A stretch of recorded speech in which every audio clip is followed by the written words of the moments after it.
Okay, welcome everybody. Let's give a call to our dear crowd here. Hold on one second. Base Medrash. See who joins us.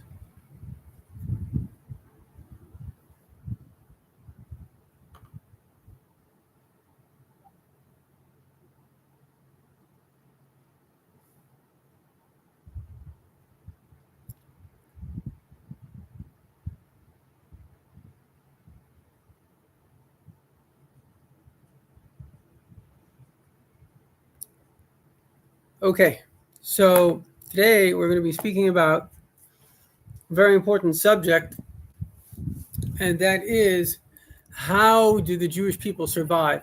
Now, today is actually close to Tisha B'Av, and effectively we have a commandment, which is not to study happy subjects. So survival is the happiest of subjects. In fact, while we're talking about survival, it's very important to mention that a very basic feature of a human being is the desire to survive. I want to share with you something that I wrote on my Fabrengen chat. Hold on one second, please.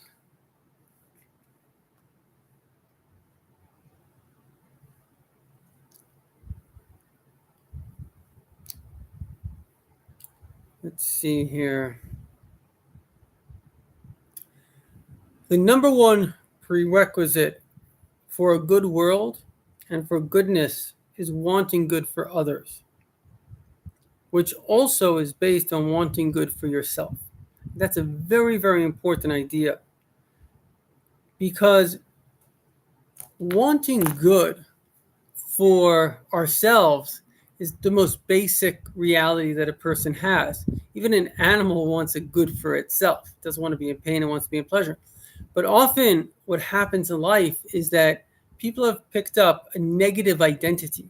They actually, in a way, kind of hate themselves. And that comes from somebody shaming them. As I say, shame is the greatest virus that exists, because the person that gets shamed then becomes jealous of the person that isn't shamed, and they shame. Now, if you don't believe the shame, that's why anti-Semitism doesn't work, because the Jew doesn't believe the moral authority of it immoral.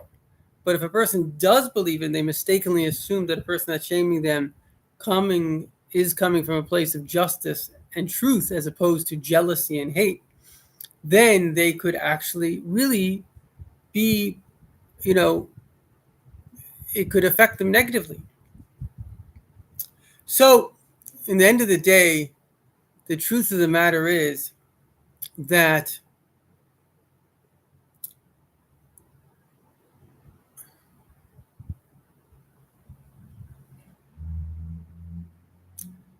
when it comes to Jewish survival, there's a great story. And the story goes as follows. It's literally apropos to the time that we're in. So you have to understand exactly the situation in the world, literally about 2,000 years ago.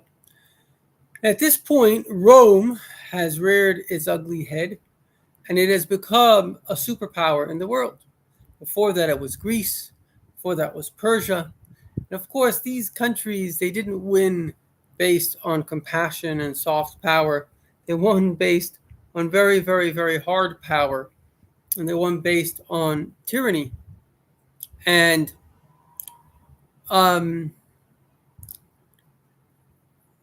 ultimately, what occurs is that there were two Hasmonean kings, because the Hasmonean kings kind of wrested control of Israel from the Greek Empire. And they should have really not been kings, because they were Kohanim, and the Kohanim are not meant to be kings. But in any event, there were two Hasmonean kings, and I think they were brothers, and they had a conflict, and they invited Rome to settle the conflict. That was a big mistake, because usually when you invite, certainly in the olden days, a superpower into your territory, they say thank you very much, and we're not leaving.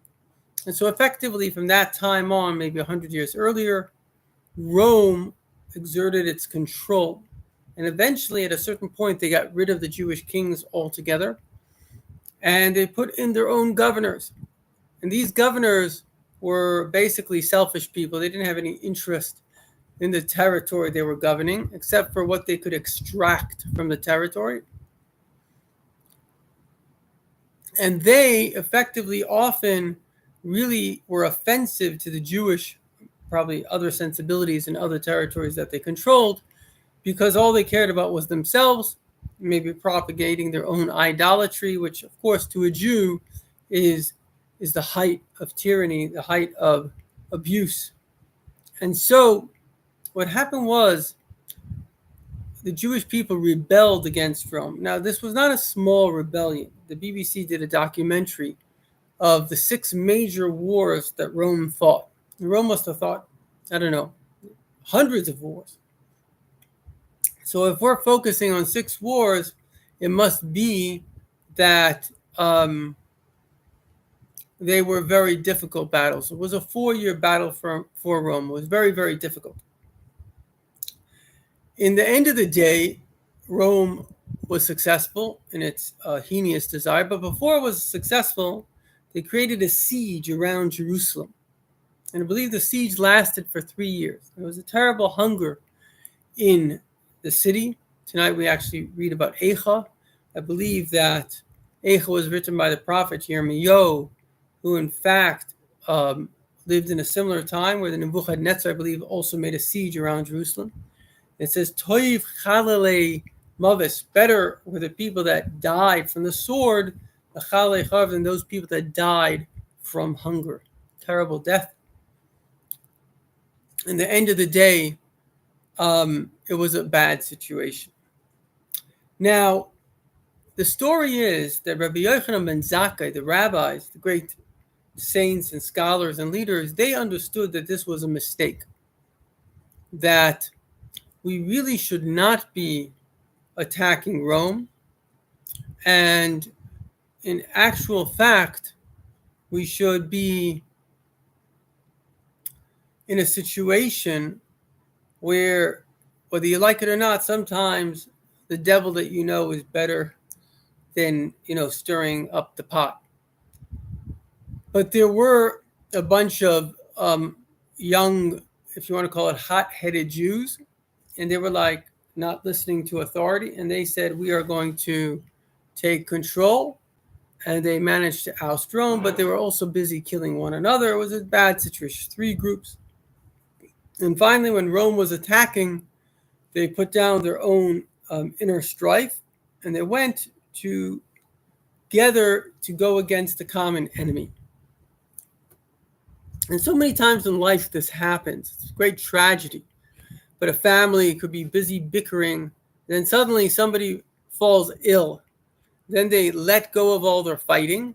They band together to help the person. Why is this the case? For the simple reason that when everything is good, there's something called the primary concern. What am I primary concerned about? And so I recently heard this line from somebody, where's the person's head? So, he was saying it in terms of war. Let's say Russia. Where's its head? Right now its head is in, attacking Ukraine. Now, really, its head should be in making Russia better, but that's a separate issue. But now, if you make a counteroffensive, where's its head? Now it's in Kursk, right? Where's the person's head? Where's their primary concern? It's not that you don't have the other concerns, but you have a primary concern.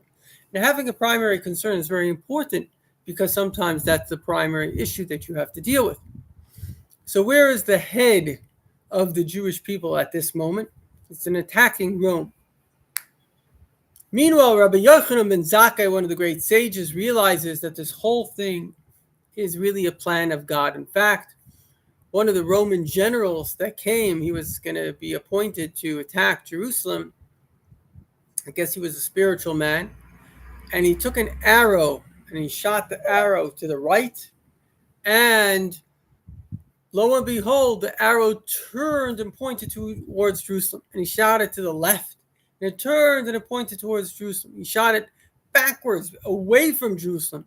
The arrow turned and pointed towards Jerusalem. So he realized that this is a thing of God. This was a miracle. So he went to one of the rabbis and said, what's going on here? And he said that Jerusalem was destined to fall. It was prophecies.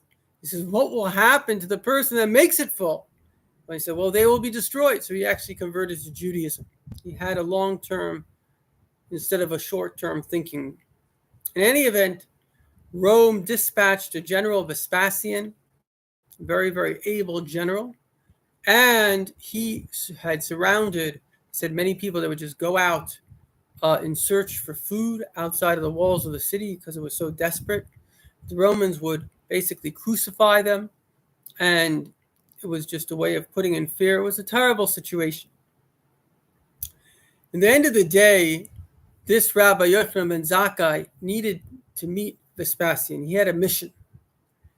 And this talk is about how the long-term survival of the Jewish people, in fact, of any people, particularly the Jewish people, which is a light unto the nations that have a special mission and role in education for the whole world.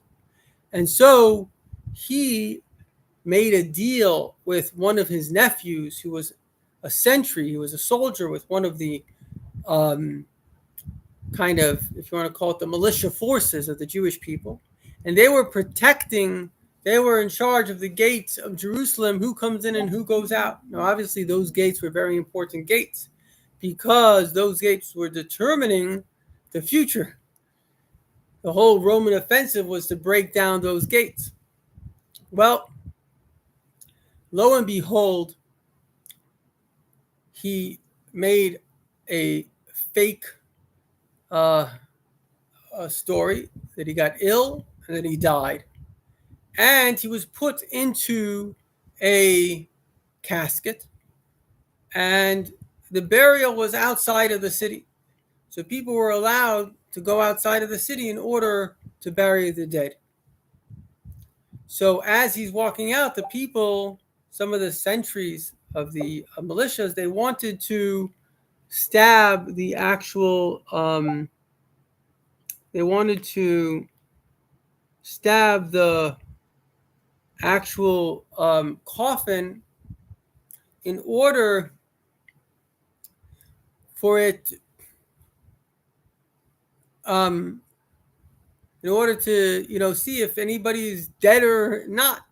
So one of the I guess students of Rabbi Yochanan ben Zakkai that was holding this coffin, he said, no, you can't do that because the Romans will think that Jewish people mutilate their dead. It's not an appropriate thing to do. So they agreed and they didn't stab the coffin. They let him go out. So once he was outside of the walls, he was a free man. He could do what he wanted. He hopped out of the coffin. And I remember as a kid once, I was going with a cousin of mine. So didn't like the long lines in the amusement parks. So I pushed him in the wheelchair. Before you get to the line, he'd hop out. So it's not a good thing to do, but it was a similar kind of situation. He hops out. I remember another story that in this little city called Oatsorn, long story short, they didn't have a cemetery. So they used to drive people about an hour and a half away to Cape Town. So in the back, one of the workers in the cemetery hopped in because, of course, the hearse, there's some space to sleep. So he hopped in to sleep next to the coffin. And then when they opened it in Cape Town, they see the guy moving. They got quite a fright. So Rabbi Yochanan ben Zakkai hops out of his coffin and he goes to the Romans. Now the Romans were not savages. They were not. I mean, they had a bar. Obviously they were warriors, but they were not people that you couldn't speak to. They weren't just like cavemen. And he said, "I want to speak to. Take me to your leader." He said, "Okay." They took him to the leader, Vespasian. And as he gets to Vespasian, he says,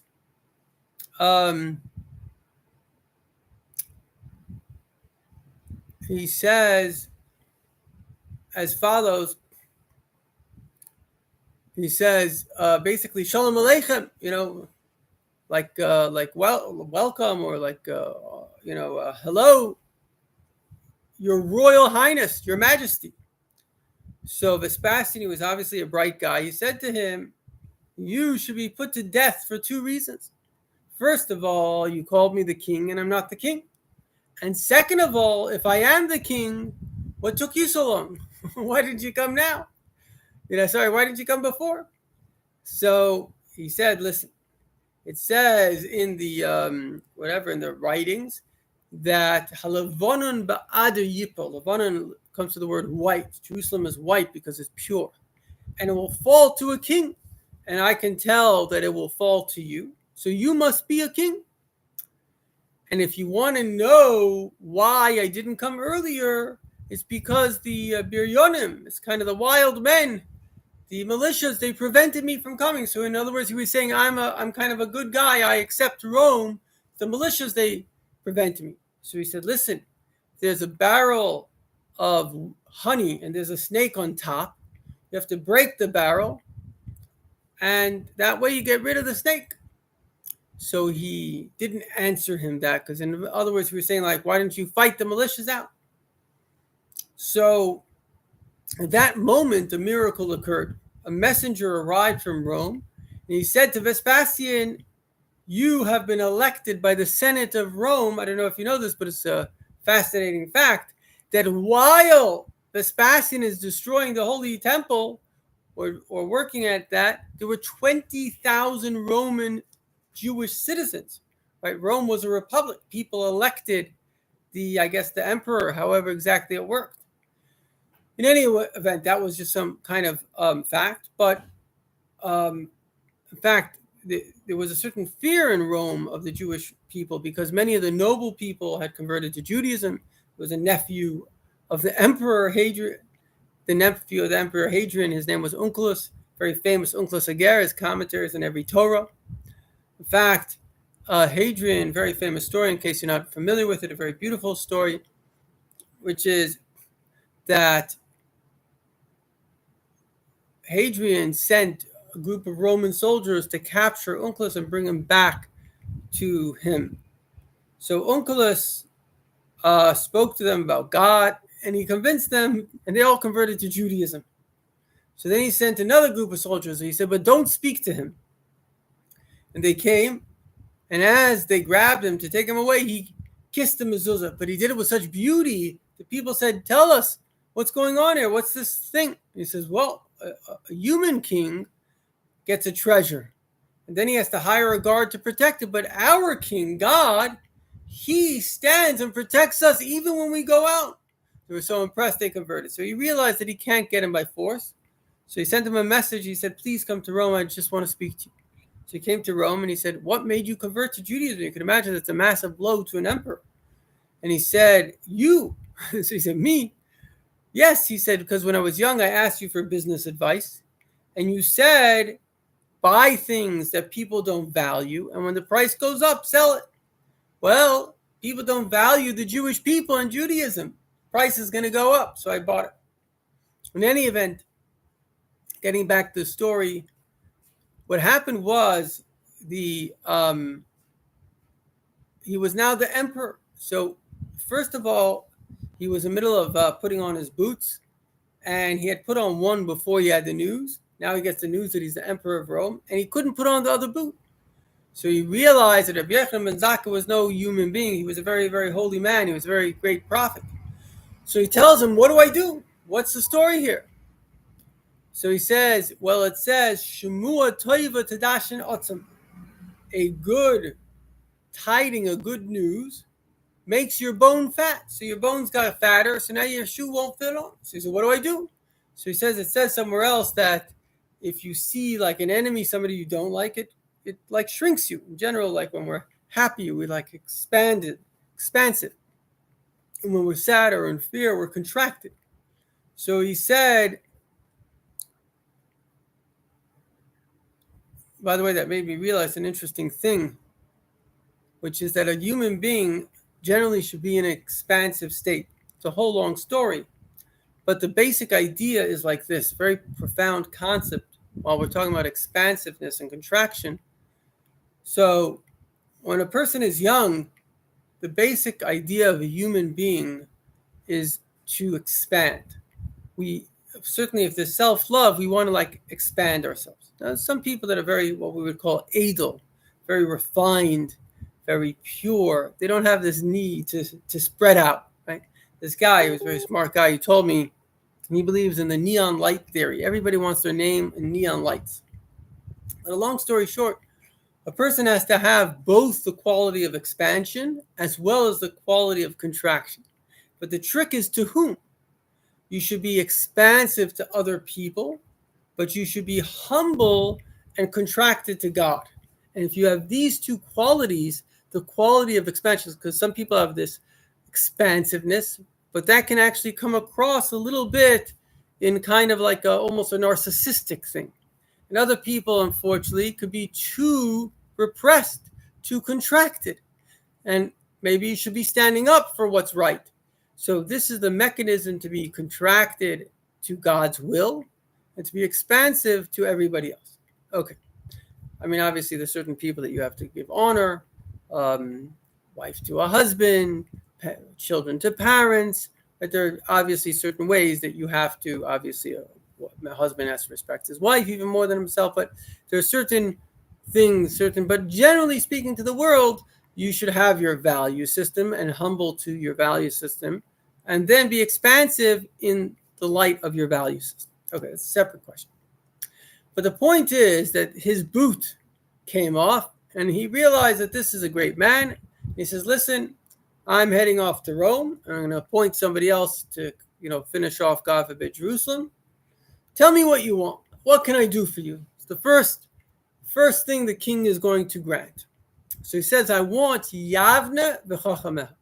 I want you to grant me the city of Yavne and its sages. So Yavne is a city here in Israel, and that was a place that had many, many Torah scholars. The second thing, he says, I want a doctor to heal Rabbi Gamliel. Rabbi Gamliel was a very great rabbi, and he effectively, trying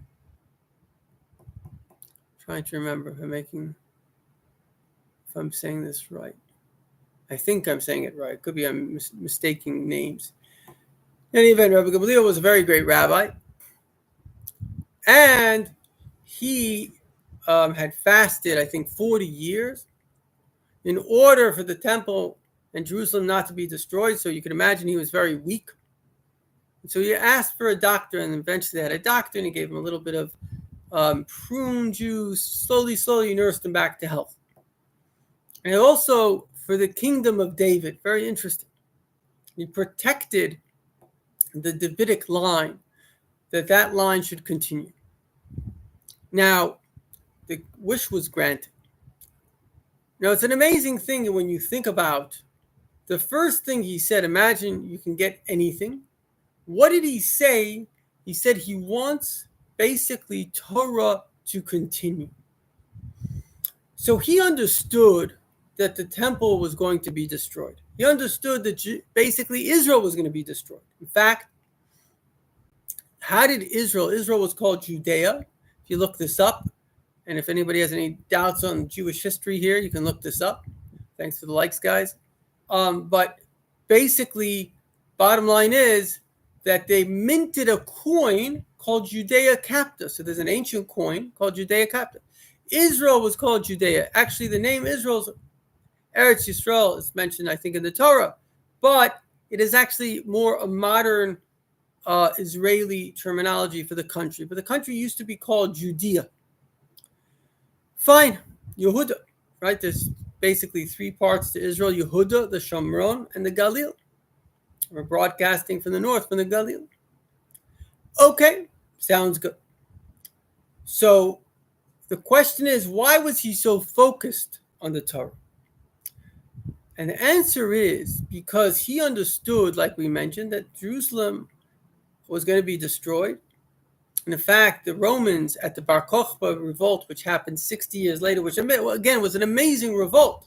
They revolted, the country was destroyed, but the Jewish young warriors revolted, and they beat Rome, and they actually got it out for 3 years. It was quite a feature. So Rome was so sick and tired or so angry at the Jewish people that they decided to try to disconnect the Jewish people. So they plowed over the Temple Mount, and they said, what was the worst enemy of the Jewish people in the past? It was called the Philistines. Now the Philistines, if you look at it, were an ancient people that disappeared 2,500 years ago with Sennacherib. So it's important to know that there is no such thing as a Palestinian. And if you ever heard the word a Palestinian, it's a made-up Russian disinformation. I'm not going to go too much into it. You can look, there's a book called Disinformation by Ian Passipa. He's the top Soviet general that defected to the West. And in fact, he personally trained Arafat before the Arabs said clearly, we want to kill you. And then they came up with this lie. No, we're actually a displaced, we're an ancient people. We're a tribe that lived there. You know, the beginning of the PLO charter, which is the PA charter, is that Palestinian is an Arab and an Arab is a Palestinian, which is an oxymoron because an Arab comes from Arabia. They don't come from Philistine. And the Philistinian people, they disappeared 2,500 years. So they invented themselves as a group because they wanted to make themselves look like the victim. So to get the world support, which people that don't know history kind of worked. In any event, the bottom line is Rome created this new name, Palestine, but it was always called Judea, and Jewish people have always lived here. So getting back to the content, Rabbi Yochanan ben Zakkai receives the blessing that Torah should continue, the house of David should continue, which is Mashiach eventually, and effectively prayer should continue. Why? Because he realizes that Judaism has to survive. And this is the main point of my lecture today, which is something that the Rebbe says, which is very important. It says from Reb Saadia Gaon, who was one of our great philosophers, he says, Ein umazu ela b'Torah. This nation, the Jewish people, is only a nation through the Torah. We do not survive if we do not study the Torah. There are many Jewish people that are wonderful, really, truly great people. They're serving in the IDF. They're giving their lives for the Jewish people. They're giving their money for the Jewish people. Truly amazing people. But if you do not keep Judaism, it will not last.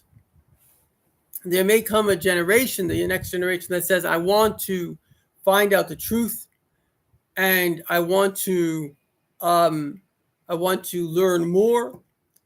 And that is many, many hundreds of thousands, not millions of Jews who have come closer to God in Judaism. But at the same time, if that doesn't happen, so the children will become more secular. If the parents go to Rosh Hashanah and Yom Kippur and keep Pesach and Hanukkah, their children maybe will go on Yom Kippur, right? 50% of American Jews, I don't know, the number's probably much higher now, don't even belong to Reform. So there are so many Jewish people in America today that they don't even know they're Jewish. They'll say, my mother's Jewish. They don't even know that makes them a Jew. We're in an epic disaster of education, and you can't even blame them, because if you didn't have any education on a subject, let's say no one taught you anything about astronomy, what are you meant to know about astronomy? Many Jewish people, they know nothing.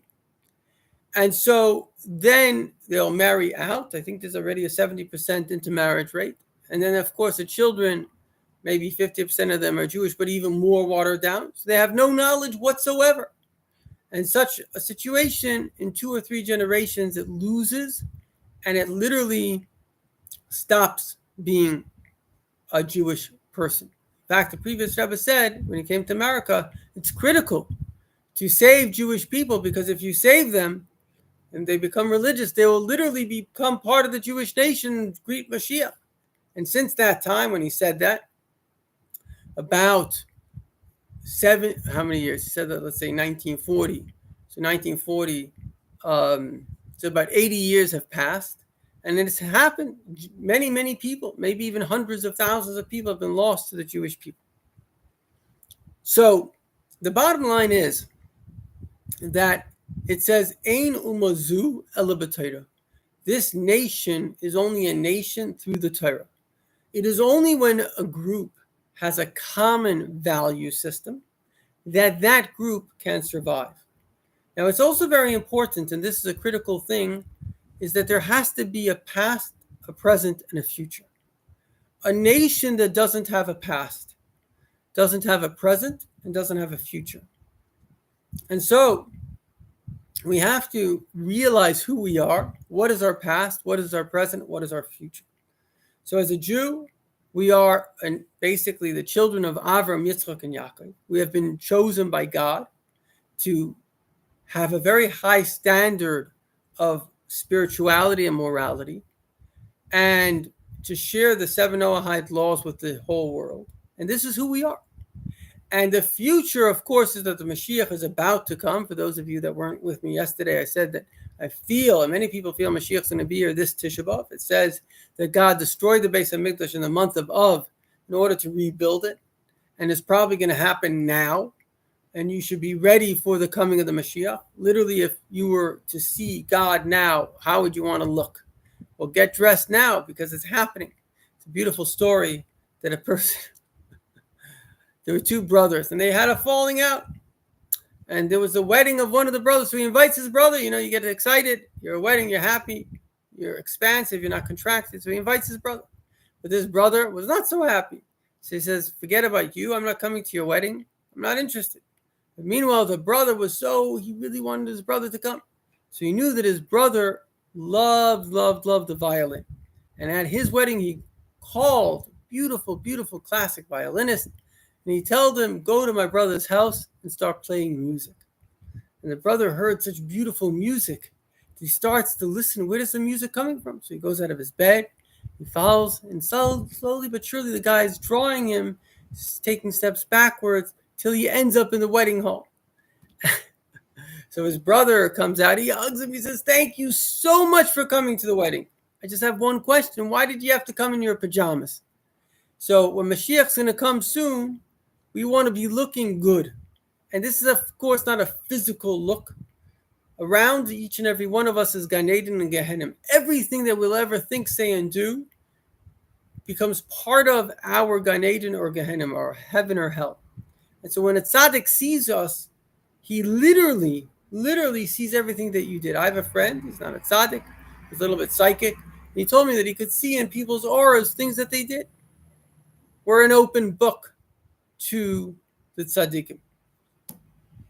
And so Mashiach is going to be here and he's going to see everything. So don't we want to look our finest? And it doesn't mean that we have to beat ourselves up with regret. You just have to focus on literally being the best you, doing what you want to do. It's just that simple. Focusing on being the person you want to be. Because Mashiach doesn't expect more than we're capable of. One of the hallmarks of Mashiach is that he's exceedingly humble. He looks at every person and he understands them and their situation and their problems. The Rebbe had that gift. He really understood. He empathized with individuals. He didn't expect of people. He wanted to help them, encourage them, but he understood their challenges. Okay, so this is the message of the importance of the learning the story and the Torah, and how we have to, oh wow, Chana Simcha, welcome. And how we have to, you can contact Chabad there if you need, and how we have to be connected to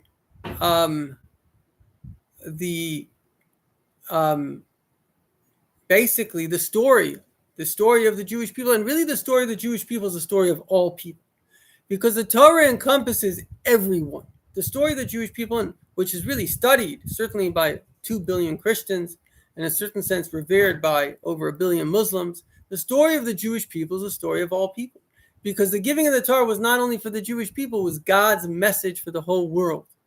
And it is your story if you're a Gentile. God chose you to be a Gentile, a good person. You have to do the 7 Noahide laws. And Mashiach is for you too, because you'll be redeemed in Mashiach as well. It's your story as well. So we have to have the context of life, the story. Once we have that, we will be in a much, much better place. Okay, so without further ado, does anybody have any questions? You're welcome to ask questions.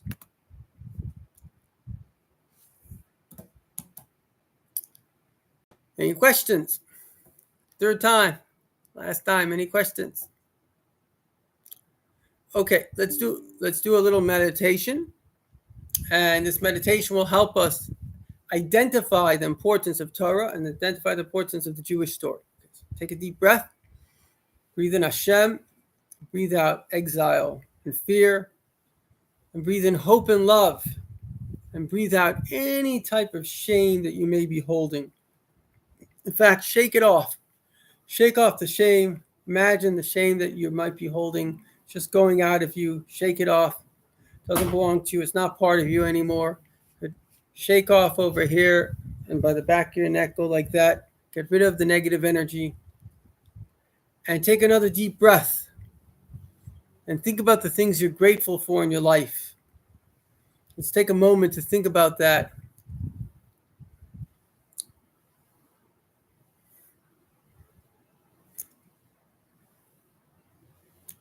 And now I'm going to guide you on a meditation, which is step into God's mind for a moment. Imagine you're an actor in a movie, and he's making the movie. And he places you in the world and the time and space that he wants to place you. But unlike theories that don't see a past and a present and a future, it's just some kind of radical idea. Oh, if the whole world acted like this, everything would be okay. And there is a past, there is a present, and there is a future. And the present is a link between the past and the future. The past is that we were chosen. Each and every one of us is chosen for something special in this world, whether you're male, female, Jew, or Gentile, even tree or bee. The world can't exist without you. Right? A table needs all four legs. It can't exist without one of them. And you're one of the legs of the table, one of the legs of the world. And we know that life is heading towards probably imminently Mashiach. We're going to see Mashiach this year. We're going to have an imminent redemption. We did a meditation yesterday on what's going to happen when the redemption comes, so we're not going to do another one. But we have to know that we're part of it. We're part of his story. His story is our story. History is his story, and it's our destiny. L'chaim v'levracha.